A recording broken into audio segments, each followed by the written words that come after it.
చేయమని చెప్తుందా, వాళ్ళనే కొనసాగించమంటుందా, రేవంత్ రెడ్డికి పూర్తి అథారిటీ ఇచ్చిందా, లేదా టీపీసీసీ అధ్యక్షుడిగా ఉన్నటువంటి మహేష్ కుమార్ గౌడ్కి పూర్తి అథారిటీ ఇచ్చిందా, లేదా వీళ్ళిద్దరి పక్కకు పెట్టేసి మీనాక్షి నటరాజుని వీళ్ళందరినీ డైరెక్ట్గా గైడ్ చేస్తుందా?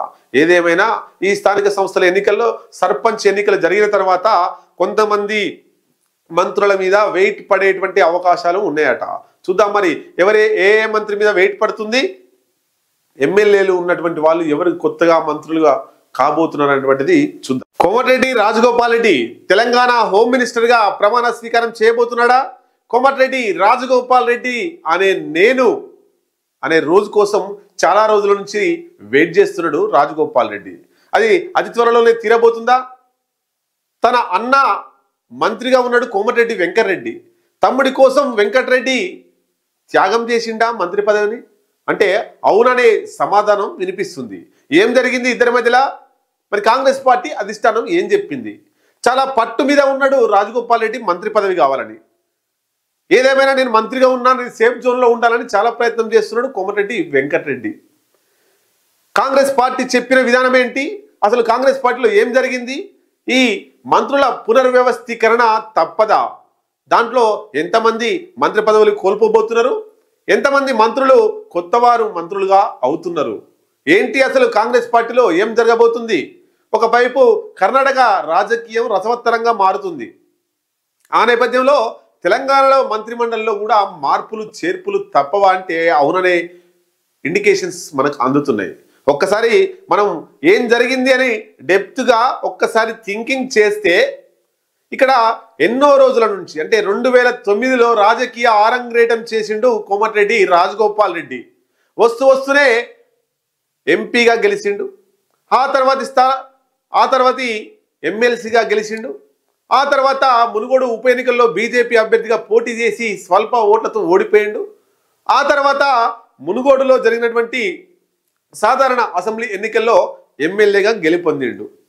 గెలుపొందిన తర్వాత ఎంపీ ఎలక్షన్లు వచ్చినాయి.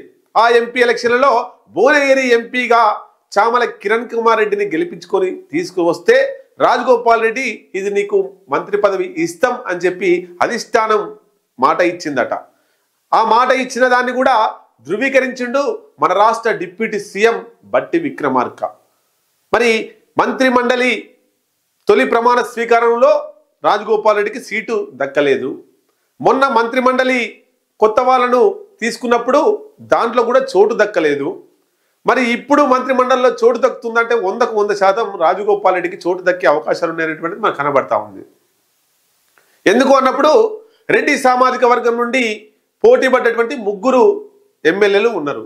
ఒకటి కోమటిరెడ్డి రాజగోపాల్ రెడ్డి, 2 ఇబ్రహీంపట్నం ఎమ్మెల్యే మల్రెడ్డి రంగారెడ్డి, 3 నిజామాబాద్ జిల్లాకు సంబంధించినటువంటి సుదర్శన్ రెడ్డి, బోధన ఎమ్మెల్యే సుదర్శన్ రెడ్డి. ఈ 3 రెడ్డి సామాజిక వర్గం నుంచి వెళ్ళి పోటీ పడ్డప్పుడు ఎవరికో ఒకరికి ఇచ్చే అవకాశమే ఉంటుంది. సో దాంట్లో బోధన ఎమ్మెల్యేను సీఎం సలహాదారుగా నియమించి ఆయనను మంత్రి పదవి నుండి తప్పించేసారు. ఇక మిగిలినది ఇద్దరే ఉన్నారు, కోమటిరెడ్డి రాజగోపాల్ రెడ్డి అట్లాగే ఇబ్రహీంపట్నం ఎమ్మెల్యే మల్రెడ్డి రంగారెడ్డి. ఈ ఇద్దరి మధ్యలో పోటీ ఉంది. అయితే కాంగ్రెస్ పార్టీ ఎప్పటి నుండో చెప్తుంది ఏంటంటే ఒక ఇంట్లో 2 మంత్రి పదవులు ఇవ్వము అని చాలా స్పష్టంగా చెప్తుంది. ఒకవేళ రాజగోపాల్ రెడ్డికి కోమటిరెడ్డి వెంకటరెడ్డికి ఇద్దరికి మంత్రి పదవులు ఇస్తే ఉత్తమ్ కుమార్ రెడ్డి కూడా తన భార్యకి ఇవ్వమని అడిగే అవకాశాలు, కొట్లాడేటువంటి అవకాశాలు ఉంటాయి. సో ఒక ఇంట్లో ఇద్దరికి పదవులు ఇచ్చి ఇంకో ఇంట్లో ఇవ్వకపోతే కాంగ్రెస్ పార్టీలో గ్రూప్ రాజకీయాలు మొదలవుతాయి. దీన్ని అధిష్టానం చాలా జాగ్రత్తగా నిశ్చితంగా పరిశీలిస్తూ వస్తున్నది. ఏదేమైనా పట్టు విడవకుండా రాజగోపాల్ రెడ్డి నాకు ఖచ్చితంగా మంత్రి పదవి వస్తుంది, నాకు హోమ్ మినిస్టర్ అంటేనే ఇష్టం అనేటువంటిది ఒక దఫాలో ఆయన బయట పెట్టిండు. దీని మీద వెంకరెడ్డి ఎప్పుడు ఎక్కడ ఎలాంటి కామెంట్స్ చేయలేదు రాజగోపాల్ రెడ్డికి మంత్రి పదవి కావాలని. ఇప్పుడు మంత్రి పదవి మరి ఎట్లా వస్తుంది అని చూస్తే రాజగోపాల్ రెడ్డికి మంత్రి పదవి కావాలంటే కోమటిరెడ్డి వెంకటరెడ్డి తన మంత్రి పదవిని త్యాగం చేయాల్సిందే. ఇది కాంగ్రెస్ పార్టీ అధిష్టానం చాలా సీరియస్గా చెప్పినటువంటి మాట. తన తమ్ముడు జూనియర్, తమ్ముడిని రాజకీయాలు తీసుకొచ్చింది వెంకటరెడ్డే. అట్లాంటి రాజగోపాల్ రెడ్డి మంత్రిగా ఉండి వెంకటరెడ్డి ఎమ్మెల్యేగా ఉంటే బాగుంటుందా అని ఆలోచిస్తే కోమటిరెడ్డి వెంకటరెడ్డి తన మంత్రి పదవిని త్యాగం చేస్తే అది రాజగోపాల్ రెడ్డికి మంత్రి పదవి వస్తుంది. టీపీసీసీ అధ్యక్షులుగా కోమటిరెడ్డి వెంకటరెడ్డిని నియమించే అవకాశం ఉంటుంది. ఇదొకటి. అట్లా అండర్స్టాండింగ్ అయి ఆయన కూడా పెద్ద స్థాయిలో ఉంటాడు వెంకటరెడ్డి, తన తమ్ముడు కూడా మంత్రి అవుతాడు, రాష్ట్ర రాజకీయాల్ని శాసించవచ్చు అనేటువంటిది పరస్పర ఒప్పందం, అన్నదమ్ముల మధ్య జరిగినటువంటి ఒప్పందంలో భాగంగా తను వెంకటరెడ్డి త్యాగం చేస్తున్నాడు. అది రాజగోపాల్ రెడ్డికి వచ్చే అవకాశం ఉంది. మరి హోంమంత్రి అవుతాడా అంటే కాంగ్రెస్ పార్టీ అధిష్టానం ఏం నిర్ణయం తీసుకోబోతుందో చూడాల్సిందే. హోమ్ మినిస్టర్కి ఆయన అర్హుడే అని గుసగుసలు కూడా వినబడుతున్నాయి. ఏదేమైనా మంత్రివర్గంలోకి వస్తే వెంకటరెడ్డి మంత్రి పదవి పోయినట్టే. అట్లాగే ఉంచి కోమటిరెడ్డి రాజగోపాల్ రెడ్డికి మంత్రి పదవి ఇస్తే ఇంకొక మంత్రి అయినటువంటి ఉత్తమ్ కుమార్ రెడ్డి తన భార్యకు కూడా మంత్రి పదవి కావాలని కొట్లాడతారు. సో ఒక్క ఇంట్లో 2 మంత్రి పదవులు ఇవ్వరు కాబట్టి మంత్రి పదవి కోసం వెంకటరెడ్డి తన తమ్ముడికి త్యాగం చేస్తే ఆ మంత్రి పదవిలో రాజగోపాల్ రెడ్డి వస్తాడు. ఇంకా ఉన్నత స్థాయిలోకి టీపీసీసీ అధ్యక్షులుగా కోమటిరెడ్డి వెంకటరెడ్డి వెళ్లే అవకాశాలు ఉన్నాయి. ఇది ఒక్కొక్క అనాలిసిస్. ఇంకా మంత్రులు ఎవరు వస్తారన్నప్పుడు జూపల్లి కృష్ణారావుని మంత్రి పదవి నుంచి తప్పించే అవకాశాలు ఉన్నాయనేటువంటిది కనబడతా ఉంది.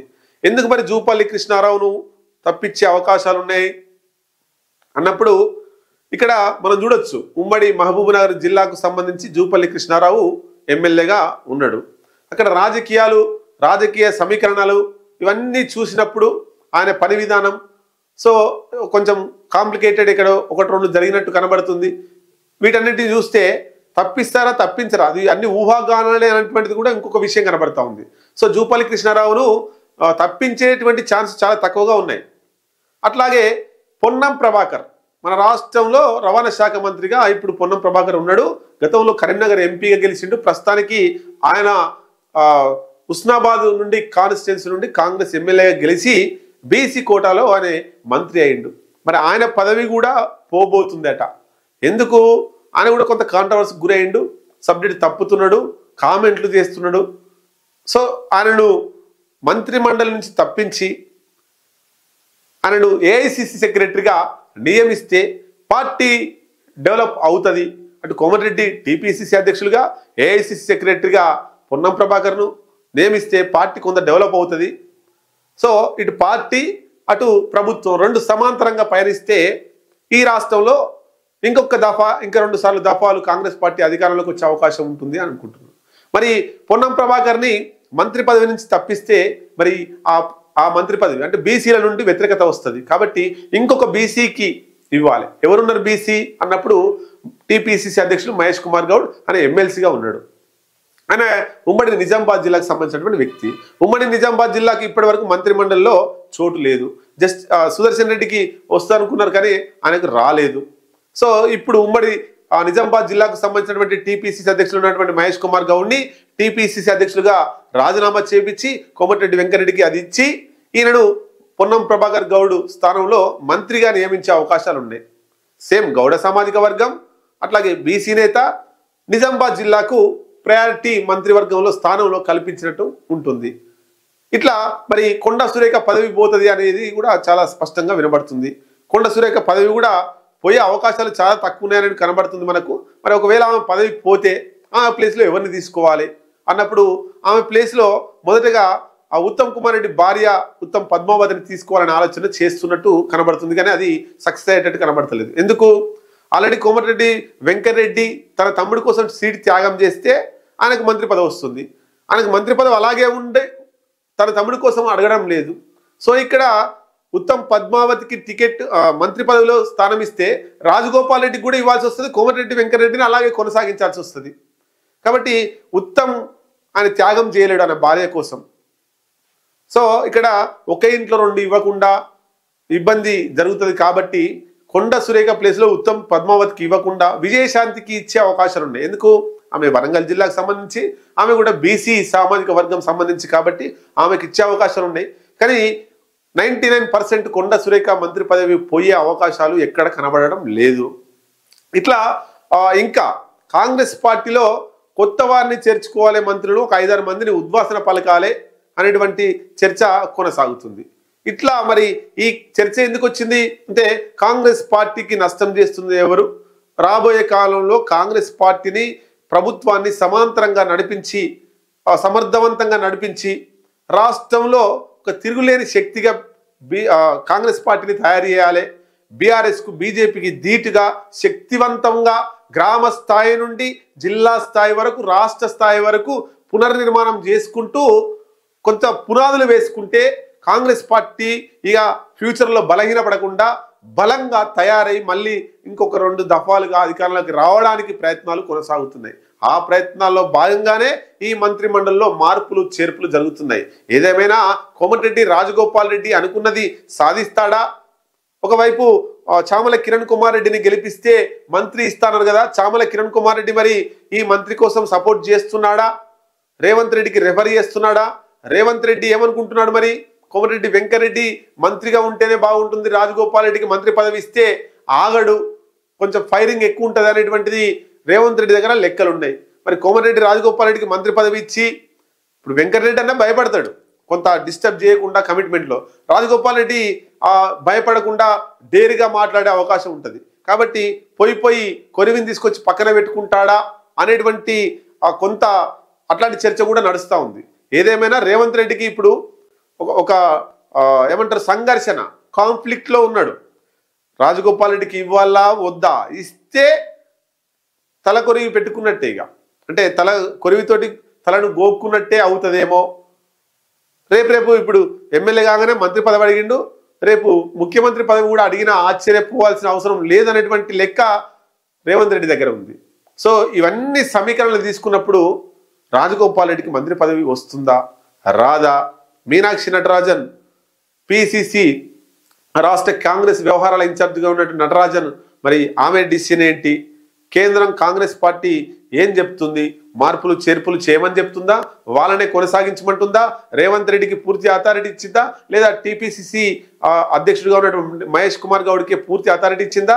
లేదా వీళ్ళిద్దరి పక్కకు పెట్టేసి మీనాక్షి నటరాజన్ వీళ్ళందరినీ డైరెక్ట్గా గైడ్ చేస్తుందా? ఏదేమైనా ఈ స్థానిక సంస్థల ఎన్నికల్లో సర్పంచ్ ఎన్నికలు జరిగిన తర్వాత